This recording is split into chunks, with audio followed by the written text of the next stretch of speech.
All right, hello and welcome everyone. Let me turn off the keying here because apparently we are keyed off of the wrong darn thing and so no one can see anything, and so let's just get rid of this thing altogether and hopefully we'll be able to get this show on the road.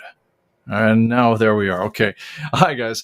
If you haven't been able to tell beforehand, I just got a brand new switcher version in right now, and apparently 2 hours spent setting it up is not enough. So anyway, I hope the sound is better at least this week because we had nightmares with it last time out. You are reaching us at the ComicBase Livestream. I'm your host, Pete Bickford. And this is going to be the all Q&A show, or at least very much close to all Q&A, which means I'm going to need some questions from you guys. Thank you to the folks who sent some in ahead of time, but that's going to be about a half an hour long show if we don't get some more. So if you would, please go in the chat, and if you would say at ComicBase TV, and give us anything else you'd like me to answer during the course of the show, and I will do the best to make some kind of sense of what we're either something you want to know how to make the program do it, if you want to know how to make the program stop doing something that's driving you crazy, or if you just want to ask questions about comic books, we can handle those too. Anyway, a big shout out to everyone who's here ahead of time. I think Mike had the record for getting here first. Fred right on his heels here. And let's see here. Who else we got here? Man, a lot of people sort of get here and camp out, which I'm impressed by. Welcome, Robbie, Mike Beam, Edwin Ballon. At some point in the chat, if you wouldn't mind, give me the phonetics of how to pronounce your name, because I appreciate you joining so much, but I don't want to just call you Ed. But anyway, and our mod Greg Hecht is here, so please don't piss off the wrench, or you will regret it. All right, so let's see here. Oro, great to see you as well. And we got some Jerry Fox, Andre, great to see you as well. And yeah, let's do it. Let's see here. Yeah, Fred says something about the airspeed of something swallow. Oh, darn it, it's not coming onto the overall the chat. Darn it, that's all right. Well, that's just one of those things we're gonna have to handle later on. But I'll just have to read the comments as we go. But anyway, so let's get on with things. Let's see here. It's pronounced. Okay. So we have the pronunciation on that. Thank you very much for that. Okay. Well, first of all, I would be remiss if I didn't at least state, May the 4th be with you. This of course is Star Wars Day. It's a lame pun. We've been doing it for ever since the first movie, which is really the 4th movie, as we all know. But anyway, yeah. So if all you Star Wars fans out there, congrats. I hope you have a great time, and we'll take it from there. I don't know of any cool Star Wars news to share, so I'll just move on from that. On other comic-y industry news, however, of course, Saturday is going to be Free Comic Book Day, and if I can clear out of my own camera shot for a minute, well, no, you still can't see it because it's on the other side of the room, but we have about this many Free Comic Day comics just piled up here just in the offices. There were 46 different sponsors, I guess, officially, who put out free comic book comics.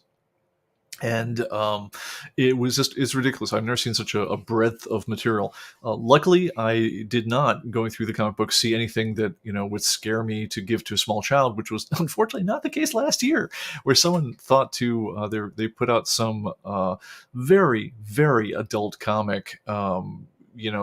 Super inappropriate for children, and unfortunately the cover of it looked like something that like a kid scribbled, and so you thought, oh, this is a cute little kid comic, and if you give it to a kid, you'd probably wind up in jail about 3 days later when someone took it home and read it and was like, oh my god. So yes, thank you, Diamond, for not soliciting anything that's going to get anyone clamped in irons at the end of this whole thing. Let's all go out and have a fun, Free Comic Book Day. And I hope your local comic shop is doing something fun for it as well. I mean, this is, I was really thinking about, like, how effective has this whole idea been? Joe Field from Flying Colors Comics out in Concord, California, was the guy who really started the whole ball rolling with this one, where he just wanted to get new blood into the comic stores, and he hit upon the idea, well, hey, but how do we have just one day a year where, we just give everyone a free comic book if they just show up?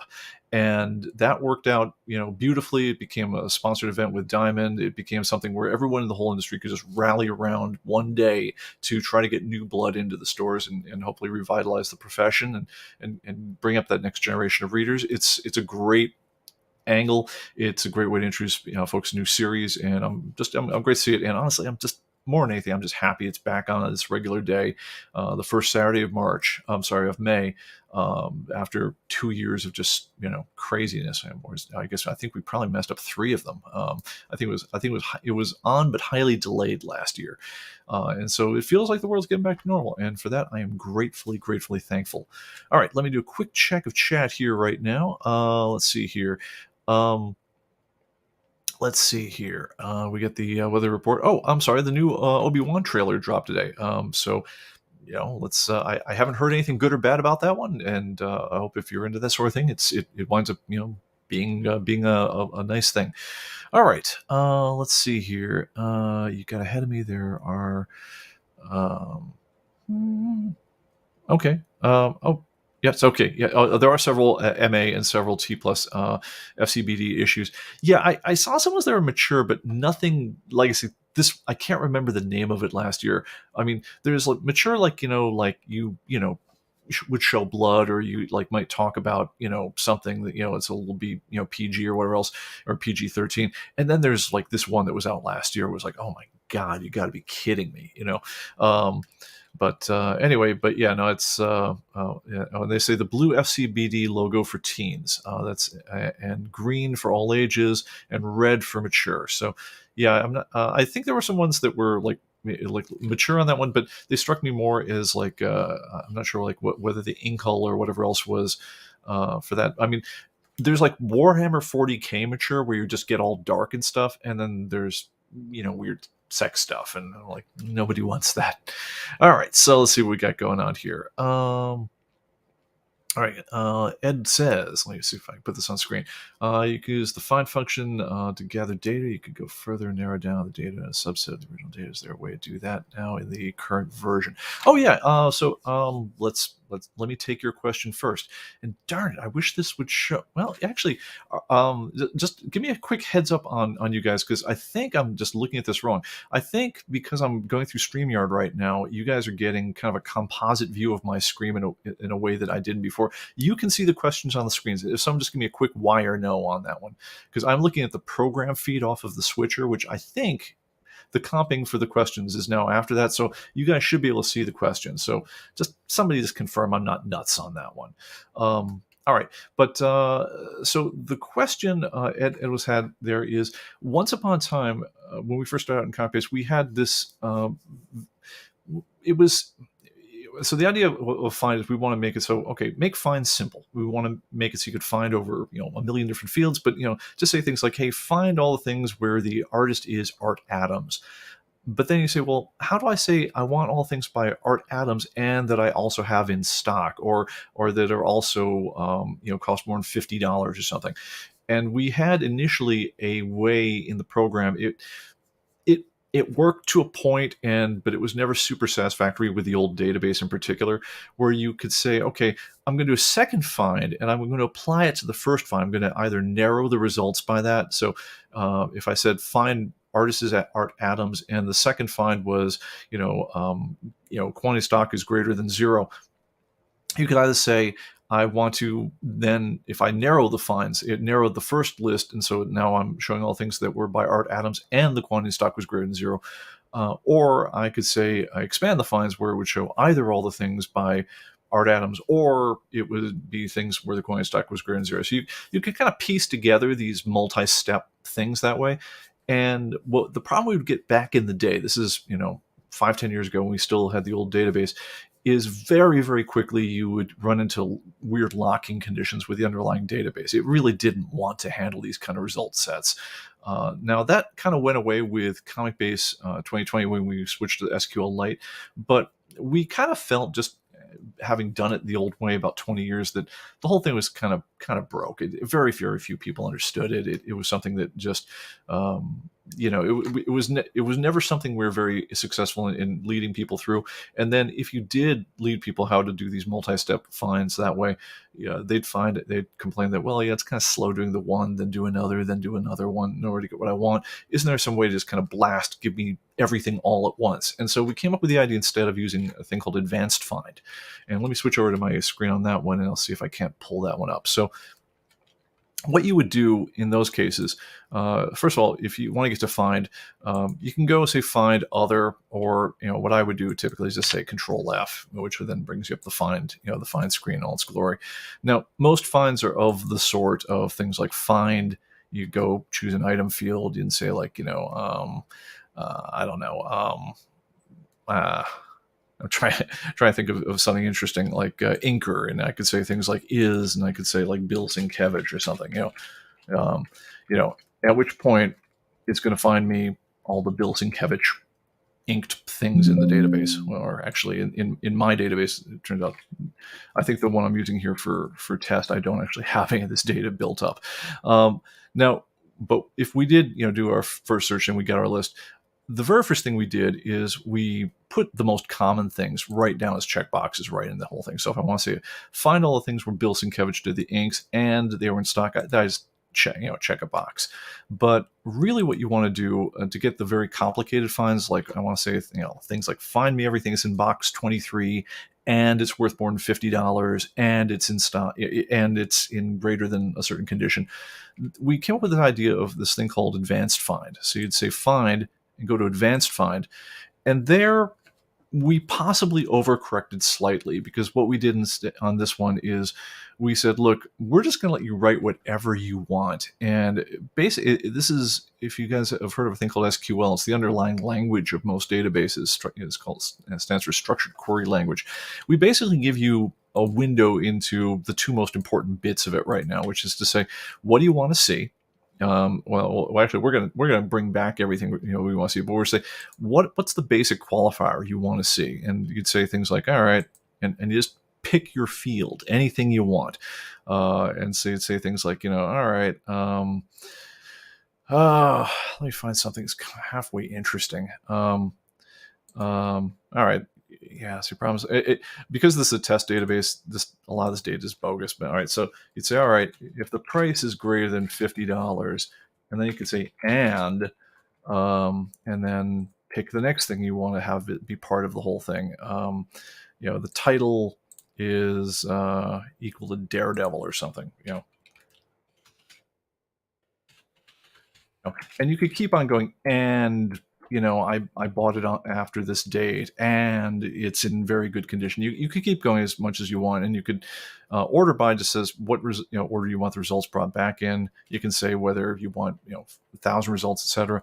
But you can construct really, really bizarre searches this way. You could get as involved as you want in terms of putting together things that are just very strange. I mean, you could do things like show me all the comics that have risen by more than 20% in the last year.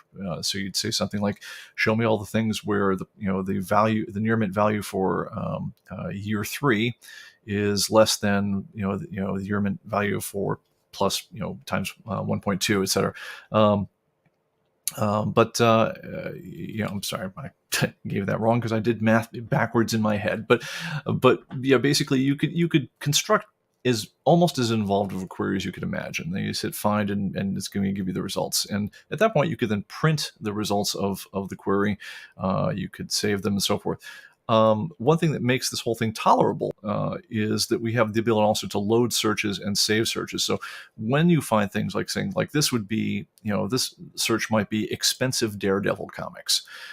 So you could then say save, call it something like expensive Daredevil comics, and then anytime you want expensive Daredevil comics, you just say load up the expensive Daredevil comic search, hit go, get my list, I'm done.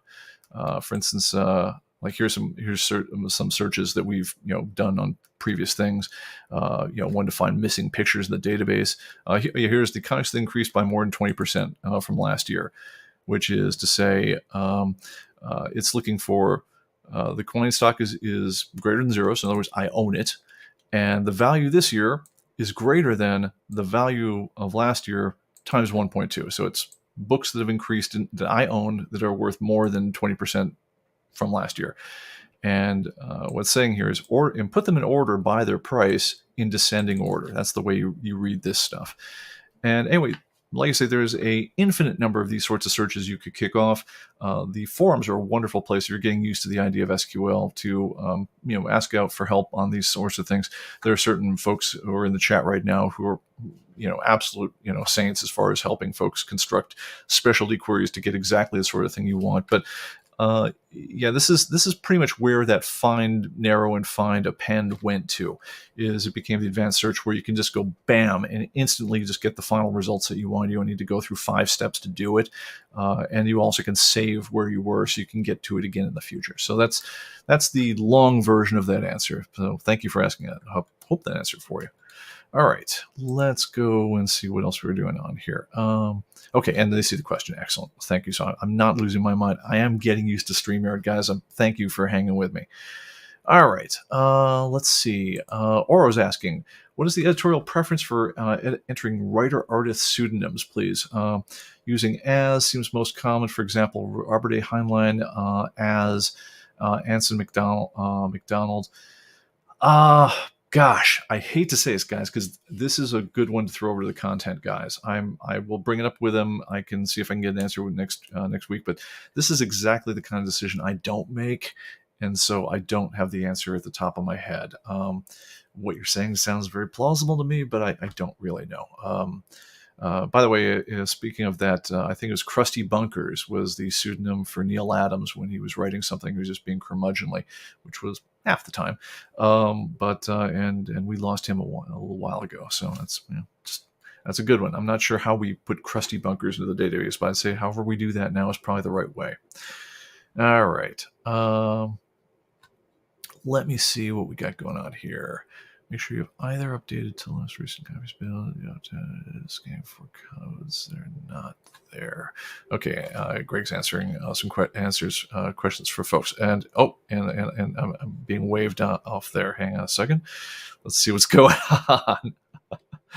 All right. And I'm looking. Sorry, guys. I really am getting used to the StreamYard thing. All right. Krusty, oh yes, Krusty Bunkers was. Oh, that's interesting. I just got an answer from the backstage chat here.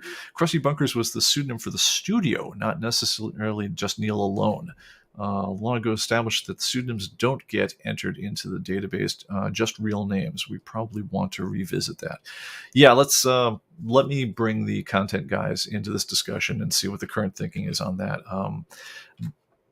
This is one of those rare ones where I can actually get out ahead of myself by just kind of saying the first thing at the top of my head during a chat. And honestly, other people work at this company. They do a good job, and I should let them do that job. So that's what I'm going to do. All right, let's see what else we got going on here. Did I miss anyone beforehand? Okay, so we got confirmation of people who see the questions. Excellent. Let's see. I hope, guys, if I'm missing you here, I'm sorry, but I am trying to catch anything that gets prefaced with ComicBase TV. I'm trying to make sure those get taken care of. Ed says he got the cordless scanner and loves it. That's awesome. Great to hear it. Yeah, talking about that one, I'll just put the promo for our own product up on the screen here for a sec. So these are the cordless scanners we've been showing off, and yes, there is no cord. I was doing some time tests earlier today because I'd been on a phone with a guy. He was talking about, well, what are the differences between like using the mobile app to scan comics versus using a real barcode scanner. And I wanted to just do some quick tests of how fast was it to either enter the comic books in manually for myself, how many just go look up a title, scroll down to the right issue, hit one, do it that way. How fast was it to use a mobile app and hold the phone, wait till my hand stops shaking, zoom in on the barcode, okay, yeah, put the phone down because you always need two hands for things, scroll down, put the comic down, scroll down until you hit the ad, yep, it's got it, it's in very near mint condition, save, it doesn't sound like much. It's pretty cool how it works, but all that time actually takes a fair amount of time when you're really being production minded about the whole thing. The third option was using the Dx3 scanner that we just introduced, which is our stand-mounted scanner, which I don't have to show to you right now. But that one is one that in the past it used to be the winner for me, at least on my desk, where you could just wave the comics under the scanner. And as soon as it would get the comic would get under the scanner, would activate the laser on the scanner, pick up the barcode, and just on as fast as you could wave comics under the scanner, you could scan them. It turns out though, people, at least with the comics we order around here, so many of the codes are in weird positions. You got to flip the book back and forth. It's in the middle of the of the thing. It's at the top. It's at the bottom. It's in the whatever else. Doing that little dance of trying to figure out where the code was and flipping the book around, all that kind of stuff, that wound up being the second fastest. It used to be the fastest way to enter books in. The fastest one by far, Barcode, the wireless barcode scanner, because it let you do something that's really, I don't know, it almost feels like it's cheating. But you literally just take a big wad of comics. By the way, yes, this is, from amongst our infinity stack of pre-comic book day comic books. But yeah, just take the whole thing and just flip, beep, beep. You don't even need to necessarily move the comic around. If you can get any kind of sight angle on the comic at all to hit it with the barcode scanner, you're so much more flexible to do this stuff. It just wound up being ridiculously fast. I timed entering like 30 comic books. I got them into the database in like a minute 4 seconds. And that was like all the rando free comic book day ones. So that wound up being the fastest of the methods I measured, for what's worth. I didn't do enough testing to lay real numbers on it, so I'm not going to tell you that that using the wireless scanner is 48% faster than doing the other ones. I mean, there's nothing like that kind of data that I've got, but yeah, for what it's worth, that wound up being something. Okay, so let's moving on here. Oh, okay. So Ed asks, is there a scan to turn off the beep because my husband hates that noise? There is. You can set the, when you're configuring the scanner, so when you get barcode scanners, they come with a setup sheet, and you can say whether or not the beep is high, low, medium, etc. The very first thing I did on my own scanner is I made the scanner lower, just in tone, because the really high piercing, like beep, is just crazy making for me. That's the default. I knocked the tone down, and I knocked the to more of a poop. I did that, and I knocked the volume down because I know when I hit it, I don't need the thing to shatter my eardrums. There's unfortunately one beep you can't turn off on the wireless scanner, which is the beep that happens when it's powering down. That is one that we're actually requesting a firmware change for the from the vendor on that one. The nice thing is when you're ordering just crap tons of the same scanner from a vendor, and they're and they want to sell you these things, you actually can make requests of things like, yeah, we'd like your engineers to add a new setting just for us, where we can do things like that. But in the current model firmware they do not, so when you use the wireless one, it's connecting to a little those little wireless dongles. It's let me see. Where have I got one? Yeah, sorry, I gotta move my camera out. Yeah, that was smart. I just activated the scanner. So at some point we'll be hearing a beep. Yeah. So by the way, so this is the little dongle that comes out of the whole thing. And you can tell that we were testing about 1 million different scanners, because I had to make little tiny labels for all the ones we were testing from different vendors. So I knew which of these 80 different dongles I was working with, corresponded to the given scanner model we were testing. But anyway, what you do is you plug this guy into whatever USB port you've got laying around. Let me go and plug this back in.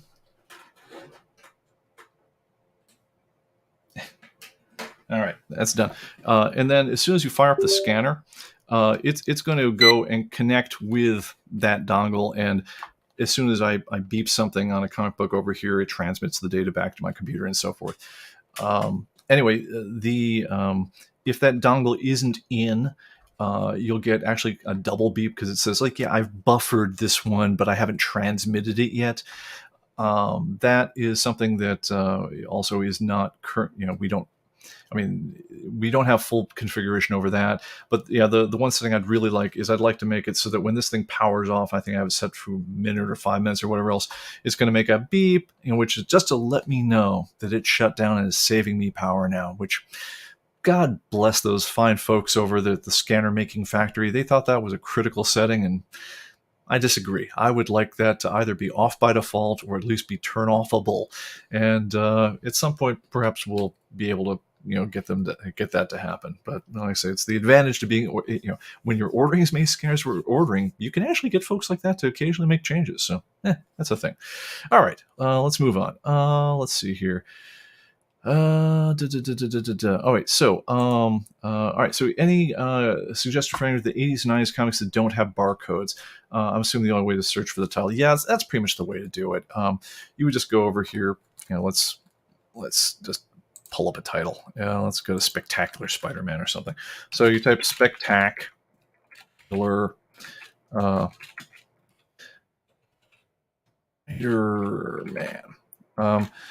By the way, when you're doing this sort of thing, one thing to note, and let's see if I can get the magnifier to do this. Hey, that actually worked for once.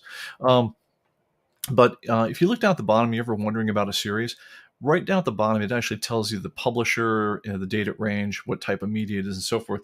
So when you're moving up and down this list and everything, you can very quickly find the series. If you don't recognize it by the trade dress, it gives you that extra clue right there. But anyway, if I want to say, enter in Spectacular Spider-Man number, 173 or something like that, if it didn't have a barcode, you can either just go down there, scroll down to the issue in question, tap a 1 in the quantity field and have done with it. Or if you're feeling very aggressive on this whole thing, I'll give you 2 tips on this one. If you've got a bunch in a row, so like let's say you've kept your comic books and they were all in a certain order, hold down the control key, and let's say I want to put in 87, 89, 90, and 92. Hold down the control key and click there, there, there, and there. Just highlight the lines, and then just hit the 1 key on your keyboard. And you'll see that all those quantities just instantly went to 1. Right? So now they're all in stock. And if they're all near mint condition or I don't need to do anything else, just boom, I'm done. That actually is the very fastest way to enter anything in the database. Like if you've got, Spectacular Spider-Man number 57 to 66, just highlight the range, punch a 1, and you just entered a dozen comic books with 1 keystroke, which that part's pretty cool. That even beats barcoding. But if you don't have them in that kind of order, once you get to the right title, one good trick, especially on longer titles, is if you hit the F3 key, that's the jump to issue thing.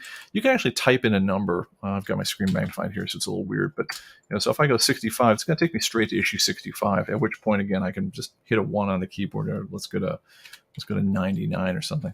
Sorry, it's popping that onto the wrong screen, so you can't really see the action on it. So that takes me straight down to issue number 99 and, punch a 1, call it a day, right?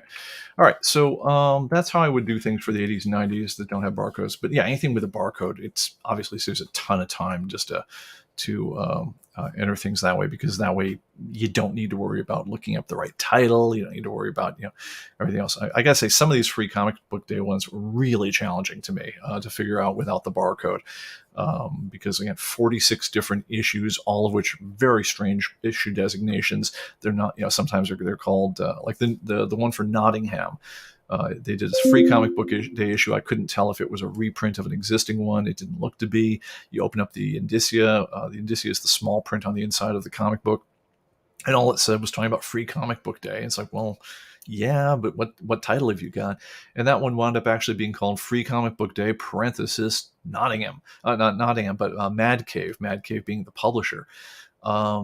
Thank God we, in the latest update, we found the barcode for that one, so you guys won't have the problem I did finding it. That was one of the rare ones where of all the barcodes of all the free comic book day ones that came in, 45 of the 46 came up by barcode, but that one wasn't in there at the time. Someone messed up, and it'll be in there by the time you guys get your books, because the update's getting pushed, I believe, today or tomorrow. All right. let's go on. Fred says, recently found some of my issues are Canadian Marvel reprints. Yeah, this is kind of cool. The Canadian Marvel reprints are, we talked about this in the past before. Some of them are, completely different titles. Some of them are, sometimes with the Canadian ones, they would even do completely different trade dress for the same issue. You'd see a Spectacular Spider-Man would have a different cover than the American version. Sometimes they were just different price markings. They've been all over the map on that one, but yeah, it's the foreign thing is actually really interesting. All right, let's see what we got going on here. Okay, some discussion on that. Nottingham Free Comic Book Day 2022. Yeah. Okay, Lorna says, too much data being put into ComicBase. Don't care for foreign newspapers and magazines. Understood. Yeah, that's, it's, we hear you on that one. And there's a couple of things about that we're trying to work on. On one hand, some great folks have been absolutely giving us just, we cannot believe the generosity of you folks as far as contributing data. But let's face it, the broader the database becomes, the less interesting most of it will be to most of us, because not all of us just are comic historians or pop culture historians. I mean, we collect. If there was some way that you could magically just have the thing, just have data on the stuff I care about. If that was a search term we could quantify somehow, that's kind of what we all want, and I totally get it. The best we can do is say, well, we can, we'll try to keep the other stuff out of your face. During the last couple of weeks, it's been a lot of downloading because there's been such crazy amounts of stuff in the updates, but that is calming down. You'll be happy to know that you're not going to see that level of stuff in the future.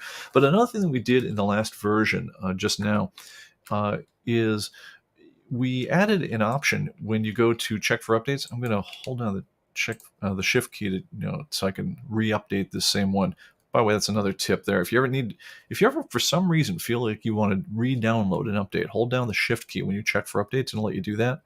But anyway, we now have the option here when you update to say, do you want to update everything, or do you just want to update? Let's say maybe I just care about comic books. Maybe I don't want books. Maybe I don't want magazines. In which case, just download the comic books, and you, at that point, whenever you change it, you even have the option to strip off things that you were updating before, so it'll shrink down your database size. So that should help. And we also we've also had some thoughts about how newspapers should be cataloged in the database. I want to get into that in a future podcast, because the discussion is still ongoing.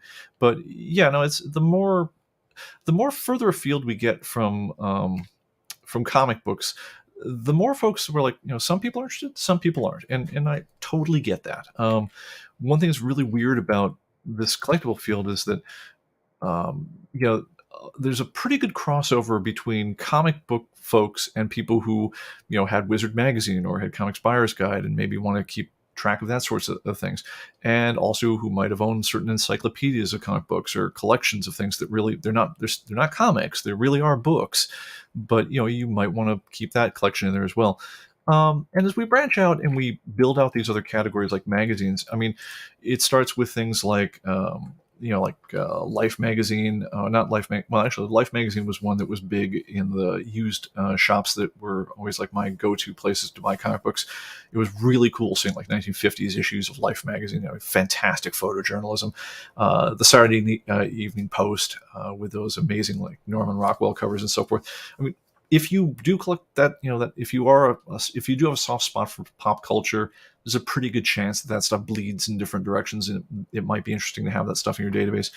But if you don't, I get it. I do think there probably is a harder line than we've had between people who care about newspapers at all and people who care about magazines at all. And so maybe we're looking at ways that maybe to move newspapers into a different category on that whole aspect, but it's a developing topic. We'll talk more on it. But we're going to try to make it so, you have the database is as magical as it can be as far as figuring out the stuff that's interesting to you, but not cluttering up too much stuff with the stuff that isn't. And it's, we're working on, it took us a bit by surprise, I'll admit, how aggressive some of the folks were with, like, when they decided, yeah, I'm going to contribute this type of magazine or this type of thing, and we didn't think that we'd be looking like a million new submissions over the course of a couple of months. It's like, wow. We were hoping this would be a much more gradual process, but at the same time, if someone's going to give you that data, you're a fool not to take it. And we just want to make it so that one man's wealth is not, it's not just in the way for everybody else. So we're working on it. I hear you on that. All right, let's see here. All right, Greg asks, would that mean the CBG or comic shop news get moved into a category 2?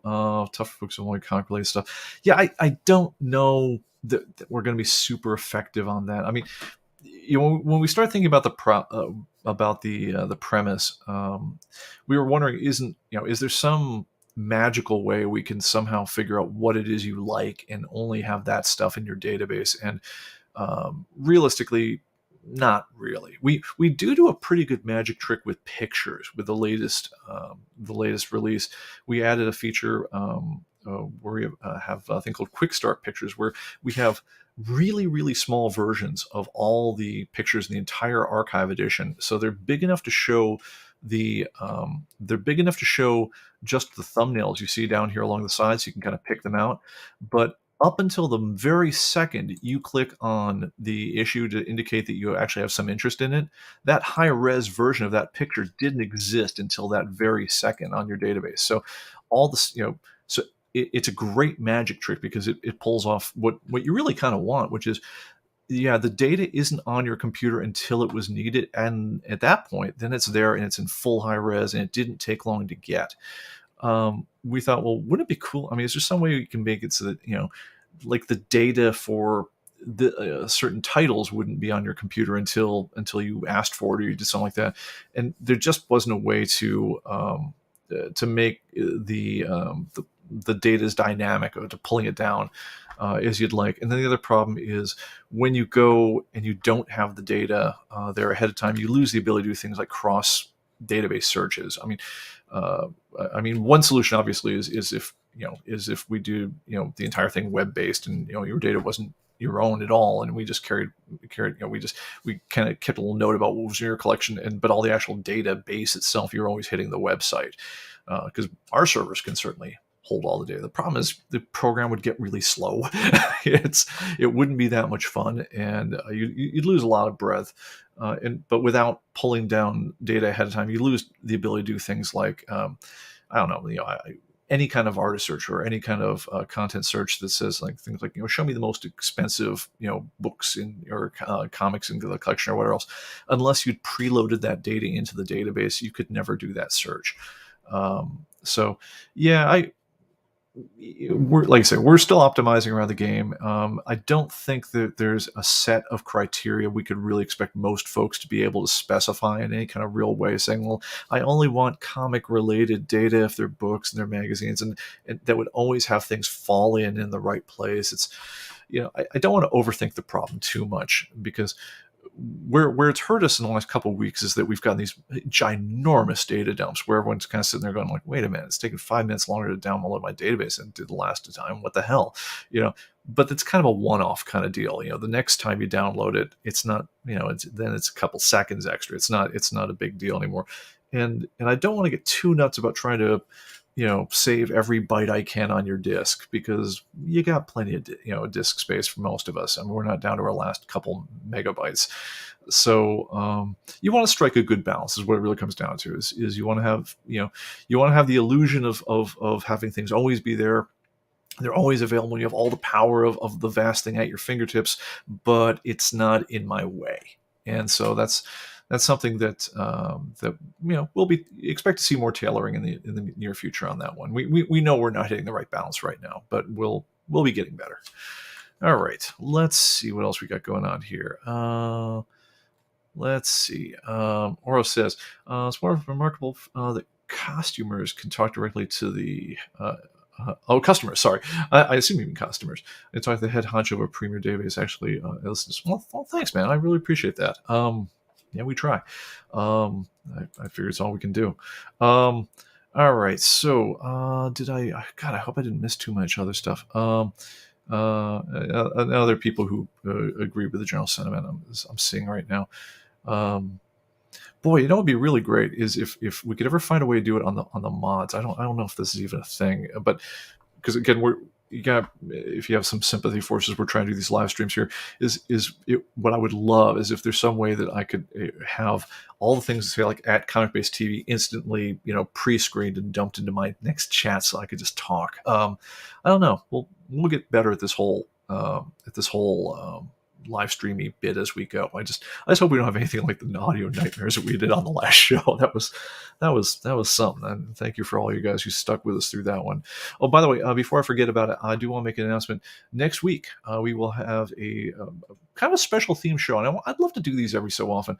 But we're going to be talking about British comic books with my very good friend Joel Meadows, the editor of Tripwire magazine, which I think is the best damn thing going in the comic industry right now in terms of journalism.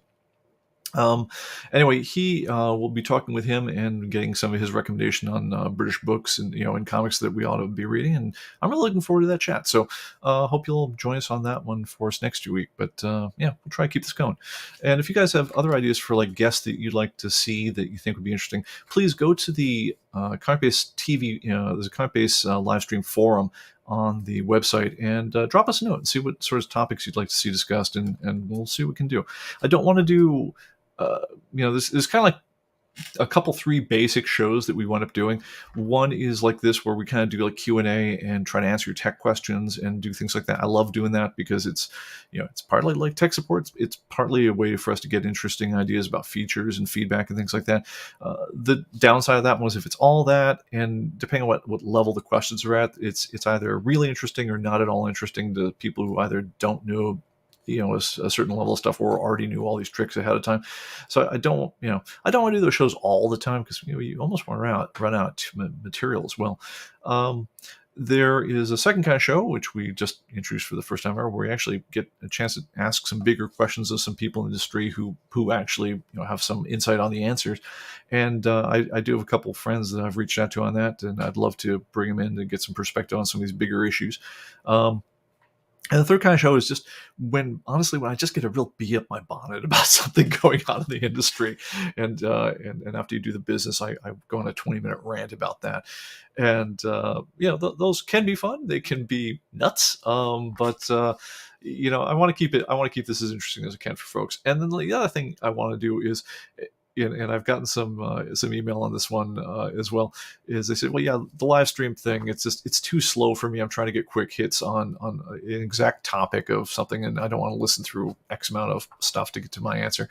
And absolutely, I hear you. This is not, again, it's not a great format for everything. This is a great format for us hanging out, and just chatting with each other. And it's almost like the club meeting of, as someone put it, the I have enough comics to know I have a problem society. But if you're looking for just like a quick, 3-minute tip of like, hey, how do I have the same comic in 2 different grades? It would be great if we had pre-canned videos for all that stuff. We've done a couple. We need to do more, but we also need to do a lot of other things around here. There's limited resources. So we're trying what we can. We want to do as much of the stuff that has purchased with you folks as possible.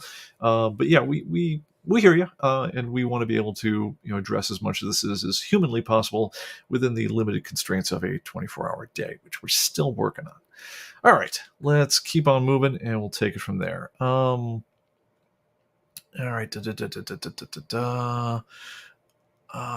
Still looking for ComicBase TV mentions. All right, I don't see any more there. Okay, so all right, so let's let me go back to other questions that people had pointed out ahead of time. First of all, somebody had pointed out that especially if you have the wireless scanner, there is an updated barcode setup sheet that they wanted me to give a shout out to, and let me show you where to find that. So let me go pull up a web browser here, and I'm going to give away something I want to do at talk about the end of the show. I want to talk a little bit about, I thought it was a pretty damn good movie I just saw. So if you go over to comicbase.com and you go under support and you go to barcode scanner setup and just locate your model, the latest setup sheets will always be right here. We did a revved one here for the wireless barcodes scanner setup because there was somebody noted that even though ComicBase will handle it, it was not when you were scanning a comic book that has supplemental on that one, it was putting a space between the main code and the supplemental barcode. Anyway, if you go to the latest sheet, just print out and just scan the code on it, it'll remove that extra space. So definitely, if you have one of the very early scanners or you're getting those extra spaces and you want to get rid of them, go ahead and just scan, print out the setup sheet on that one. Scan the little extra. You'll see there's an extra setup code. There's now 4 things you scan instead of 3, and you'll see that it will take that out. So anyway, I want to give a shout out to the person who mentioned that I should mention on the show. All right, let's see here. Yes, a question came up. When should I separate databases, and when should I, if I have certain special sections in my collection, when does it make sense to keep them in separate databases? When does it make sense to not? Now, typically when people are doing this one, I think the mistake, well, I would say it's a mistake. I mean, use the program however you want. It's, as soon as we sell it to you, we're hoping that you can use it to whatever crazy thing you want to get done. Just, we're just trying to provide a nice flexible tool that lets you get there in an efficient way. But so there is no one right way to use the program. But anyway, where I think people are less optimal than they might be when they're using this sort of thing is they get the idea of like, well, I've got, these are the comics that I've got duplicates of, and these are the comics I want to sell, and these are the comics that, I bought from that one guy back in, 85, and they'll make new databases for all 4 of those, and this, and the other ones, and this is my main collection. And I think largely when you do that, you're probably making more work for yourself than it's worth. Because I guess at the end of the day, I think it's a Stephen Covey line. They say, start with the end in mind. And it's like, well, what do you want at the end of the day? Do you just want a big list of everything? Do you want to be able to, say, I'm only going to sell these ones? Do you want to be able to, I mean, look at what it is you're trying to do first before you decide how to get there. Because for instance, if you say, well, these are the ones I want to sell, well, then all you got to do in that case is just go to those items within your main database, mark them as for sale, and problem solved. You want a list of what you want to sell, say find for sale is checked, and you've got your list. And at the same time, you've also got everything where you can say what's the value of my entire collection. You can say that without doing anything extra. You only need to update one database every week. You don't need to go to these sort of extra measures. Same thing goes for like, these are the comics I bought from that one guy back in 1985, which for whatever reason, maybe they tended to be in different grades. Maybe just it was interesting to you, whatever else. That's the sort of thing that it's really easy to use the custom fields in ComicBase Pro and Archive editions to help you separate, where you can just, we have a number of fields in those editions where we don't even try to tell you what to use them for. We just figured we're just going to give you extra stuff you can use for whatever you like. And so if you come up under here and say setup and then go to custom fields, you can say, all right, custom field 1, could be like, who I bought it from. Custom field 2, whatever you like. And then there's also checkboxes. So you could say like, from Bob's collection, or maybe just abbreviate it to just Bob. As soon as you do that and you save, what'll happen is you'll suddenly see that custom check 1 will have changed to Bob, and then if you want to mark all the books that you bought from Bob, just check the Bob field on those books, and then anytime you want to just pull the list of the Bob books you've got, find custom check ones, where Bob is checked, and you've got that list. At the same time, again, you don't need to manage multiple databases. You don't need to, hunt and peck to figure out the value of all these things and so forth. So in general, I'd say, only separate them into multiple databases when there's something about the way you want to deal with them at the end that leaves you, that makes any kind of sense to really isolate them. The guy had asked me about this earlier this week. There were 2 locations. They're very geographically distinct from each other, and probably there'd even be 2 people working to enter them into the overall collection. Where one was meant to be the duplicates that were for sale and that were in lesser condition or whatever the thing was. But the main thing is they were going to be located in I'll say Maine, and the other ones were going to be in Alabama. Where it actually might make sense to very conveniently have the ability to say, well, what's in the main collection versus what's in the Alabama collection, and also let people work on the Alabama database separately for months at a time versus when they go to the to the main collection. So yeah, that's actually a good time when you would want to separate the databases. But in general, I'd say people get a little too eager to fragment things, and they kind of are downplaying like the bookkeeping end of things of managing multiple databases. Not to mention just the sheer confusion. All right, I'm going to do a quick check of this, and then I think I'm going to do a quick segue back to the last night. So then let's get out of here and have a beer. Let's see here. Oro is asking, and it jumps every time I click on it. Any way to freeze / lock large title splash field? Title splash field above issue grid with large theme display. Partly minimize the move to a smaller default size.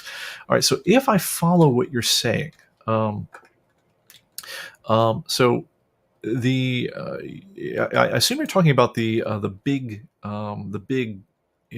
cover picture in the upper left hand corner here, which if you look down in the middle here, there's a little splitter. Which if I make this really crazy big, that's going to become a really crazy big thumbnail. If I make this as small as it's allowed to be, then that becomes a much smaller thumbnail. If you're talking about, is there a way to lock that? It will maintain its position as long as, because this is one of those soft preferences, because it's tied to your screen layout. This grid, it's called the splitter position, is what you call this little line between the two parts. That's going to stay in the same place so long as you don't move the the window to another screen, and you don't change its resolution. Because if any of those things you change, so if this gets moved to a different place, if you change the size of the window, or you move it to a different monitor entirely, we kind of got to recenter the window, because at that point it gets really hard to know that you've kept the window off, whether you moved it off of your screen geometry. This, by the way, is always the bane for me when I'm doing these live streams, because I'm constantly in my real life, I run most of the stuff off of a big monitor that's right on my desk, and I'm demoing this stuff to you on a secondary monitor, which I typically have different types of material on. So, when I'm using the database, I'm typically using everything on screen 1. When I'm showing it to you guys, it's always on screen 2. So every time it remembers my positions, it's always remembering them on the other screen. So I'm constantly, when I want to show you things, opening up some window and then dragging it over to the other place. That being said, as long as I haven't changed the dimensions of the screens and everything, once I open up there once, then the next time I open it there, it's going to be there again. And it will maintain that one. But one of the things that just bedevils software folks is there's so many ways for you to change your screen geometry. You can reorder where the screens are in relation to each other. You can size up the resolution of one compared to the other. You can do things like moving them up and down next to each other, where it's actually kind of easy if we remember that you used to have this window and it was right in the middle of screen number 2, but then I took screen number 2 and I moved it down compared to screen number 1. You can actually have this thing open in an area that's off your screen. So you get in this situation where the window is actually open, and at that point you typically call us for tech support, because it says like, hey, I launched the app, but I don't see anything. But it says ComicBase is already open. If I try to launch it again, it says I can't do that. The app's already open, but I see nothing on my screen. So that's why whenever you move your screens around, we have to force those windows, if they were in a weird place, or honestly, if they were just off screen at all, we have to force them to do their default, which is they open up right in the middle of the main screen again, and then let you drag them around. So we're doing the best we can. All right. Let's see here. Choose the appending information, shared fields. Fred's asking, separate when you don't want updates to change or append information in shared fields. So what we're trying to do more than anything is stop sharing fields. That's been, it's been a real evolution of the program. When we, like, for instance, when we first started doing ComicBase, we're coming up on 30 years ago, we had one field called notes, which we understood there's no right answer to notes, right? We're going to have the things that we think are important, like first appearance of Swamp Thing. At the same time, we also want to leave you open for you to say things like, signed by Alan Moore.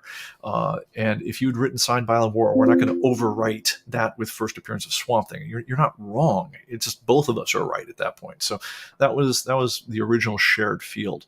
And what we're trying to do more and more is just not share fields anymore, because the problem is, over time, especially with notes, is the only way we could square that circle of how do we allow us to make new information and not overwrite yours, is we'd stack on anything that was new when you download an update. And the problem is, as the notes got very fleshed out and things like that, it wouldn't just say first appearance of Swamp Thing. It would say first appearance of Swamp Thing, parenthesis, in monster form, or whatever. And then, because the rule was we only add information in those fields, if you'd said first appearance of Swamp Thing, before us, you'd then be left with first appearance of Swamp Thing, signed by Alan Moore, first appearance of Swamp Thing in monster form. And it could get worse and worse and worse. And it just stacked up and became this massive mess. So as much as is humanly possible, where we would describe cover variants, we try to move all that stuff that describes what the item itself is, whether this is the John Lithgow cover, or the Barack Obama guest appearance cover, whatever. We try to move that stuff out into a new field called item description, which honestly isn't shared. We own it. In other words, if you allow corrections to it, that says that, look, you get the official version of that field. You don't get my version. So if you'd written something different in that field, like, Barack Obama appears on cover, and we'd written, Spider-Man Barack Obama cover, you'd get Spider-Man Barack Obama cover, and it would overwrite your version if you'd said, take the correction.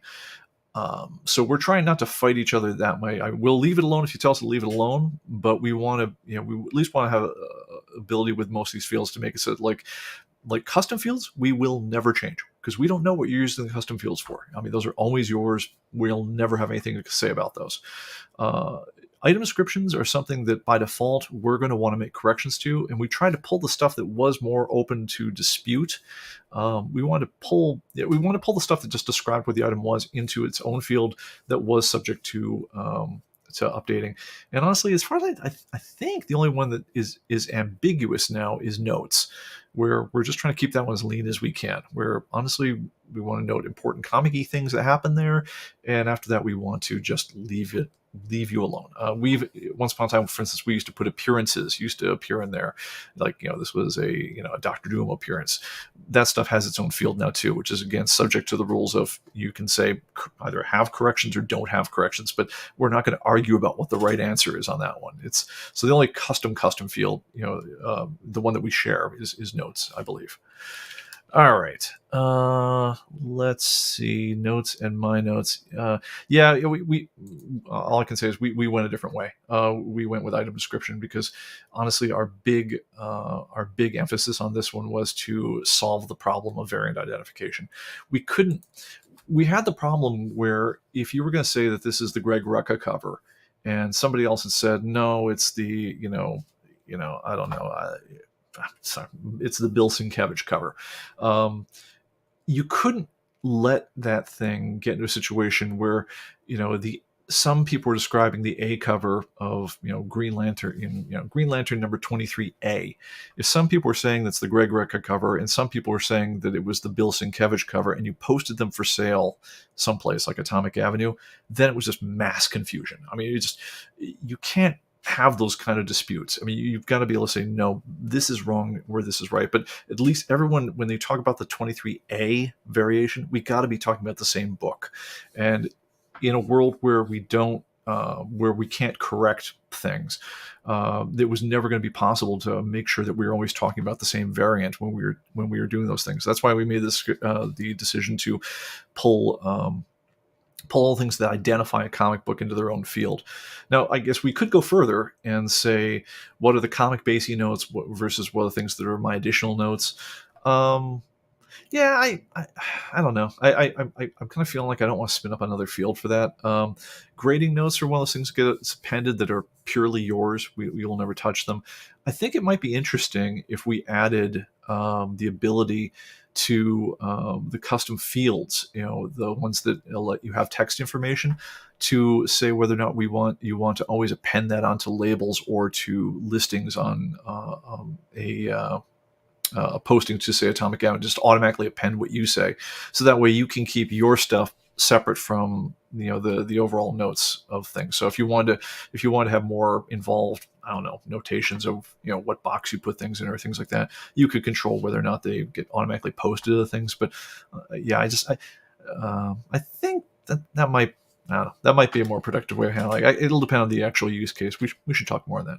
All right, I'm gonna break there. But I do want to, just before I go, because I really try to keep these things to an hour because it just gets exhausting for everybody otherwise. I just want to talk about just things I like. One thing I was I'm going through a bit of a crisis sometimes, where the thing I work in, I love comics, but I'm gonna admit I don't love all comics. I mean, there's things that you go through, like I respect manga. It's never resonated with me in the way it does for some other folks. Similarly, there's comic books I loved at certain points in my life that just kind of moved on. And there are other things where, like, like I've read Watchmen about half a dozen times now. Like I can't seem to I always find something new to come back on the whole thing. But it's funny because I think we can all be fans of the medium, but if we're honest about it, we're not fans of the whole medium. So it isn't like comics equals superheroes or comics equals British think pieces or things like that. I think what we love is we love it as a way of telling stories that we relate to, and so it's I had this thought when we were talking about John Jackson Miller last time out, where there's this sliding definition of if the comic market is growing or not. But one thing that's pretty notable when you think about it is that, well, while you're measuring it, you're also changing what the definition of the comic market is. And I don't know. Yeah, I mean, I think there's implication of that maybe we ought to talk on further. But so, for instance, when I'm thinking, if you just ask me, hey, is the comic market growing or falling? I'm thinking to the very first comic books I ever really related to, Captain America, Daredevil, the X-Men, whatever else. And I'm thinking, are they selling more or less copies of that? And that's what's in my head, at least on first blush, until I kind of consider the thing from another angle. And I think that's an interesting and valid question to ask. But at the same time, I also think, depending on how you define comic book, it's great news to say, well, if you include like things like Dogman in that, or Captain Underpants, well, then we're selling gangbusters worth of stuff. We're selling to people who aren't what we think of as comic collectors. I mean, some of the biggest places to sell comics, if you define them as things like illustrated juxtaposition of, it's telling a story through the juxtaposition of words and pictures like that. Well, then you have to add in things like libraries and schools, which the sales to those dwarf most comic sales. And that's interesting and it's fine, but it's also not sure if it captures what I meant, because there is something valid about saying, well, no, I'm really talking about the kind of things, the kind of graphic novels and things like that I were coming to my mind. I'm not thinking about Dogman. I'm not as interested as to whether that's growing out in the general sense, because I'm not a publisher, but I am a fan of that certain sort of thing. Anyway, without that incredibly long thing, I am a fan of adult stories. I mean, like things that, if someone's been around for a while, can wrap their head around and get something interesting out of. And I love film. And so I saw something the other day, which it was a weird one. It came out during the pandemic, but so nobody saw it. It completely bombed the box office. But I think if you like film and you like people who kind of respect you enough to tell you a grown-up story that goes in a place that you don't necessarily expect at all, I'm just going to say, check this out a little bit. And I'm going to see if I can play part of the trailer without sound, and hopefully that will get me not insta-banned. But let me see if I can get away with this. I'll probably have to just talk over it in order to stay on the side of the angels on this one as much as is possible. But it's a movie called Last Night in Soho. The setup on this one, and let me see again, I'm going to try to keep the sound down. So yes, the sound is off, and I'm hoping they let me get away with this. The deal on this one is there's this girl, played amazing acting job by Thomasina. I'll look up a thing up her name in a second. Basically, just young kid from the outer boroughs of London, of England, all the uncool places, wants to come to London, become a fashion designer. She's really hung up on the 60s, really loves that as a design inspiration. She's living the good life as a kid in a new city, doing fashion. But then, if you guys know a book called Charlotte Sometimes, which is, by the way, and I'm going to stop it there because I don't want to press my luck too much on this one because I just know it's going to end badly for me. If you guys know the book Charlotte Sometimes, upon which the Cure song is taken, it's the idea is there's a girl who goes to bed in one place, wakes up, and she's, she was in like a girls' school as a person in the modern era, and she wakes up and it's 40, 50 years earlier, and she's another girl. This is kind of the same idea on this thing, where this young girl new to London wakes up and she's suddenly in the 60s, except she's also kind of another girl at the time as well. And it's this delightful, interesting bit of weird whimsy and everything like that. And then Edgar Wright, this is the same guy who brought us Shaun of the Dead and the World's End series and things like that. It goes into full-on horror. This is, you just did not see this going, and it goes from like wonderful and enchanting to kind of weird and surreal to downright scary, and it doesn't go the places you think it's going to go. And I think if you're going to fault it for anything, is it maybe is not as rewarding at the end, because you don't have that kind of catharsis that you were looking for, if you had an idea of what kind of story you're looking for. But much like better fiction, decent novels, decent things like that, it takes you someplace where I don't feel like I've seen the movie 100 times before. Because I mean, like, if I see the next Liam Neeson thriller, I'll have a great time, and he's going to kill some bad guys who will need killing, and I'll watch the movie. Except that I'm never going to really be surprised by what happens. It's like, is he going to do it while on a train? Is he going to do it while driving a snowplow? Is he going to do it while but it's all the same movie. It's Liam Neeson kills bad guys. This is a movie I haven't seen before, genuinely, and I'm going to say worth checking out. All right, guys, that's it for now. Thank you so much for joining us. Next week out, hope you join us for Joel Meadows and Tripwire, and we'll talk British comics. And I'll see you all then. Thank you so much. Bye bye.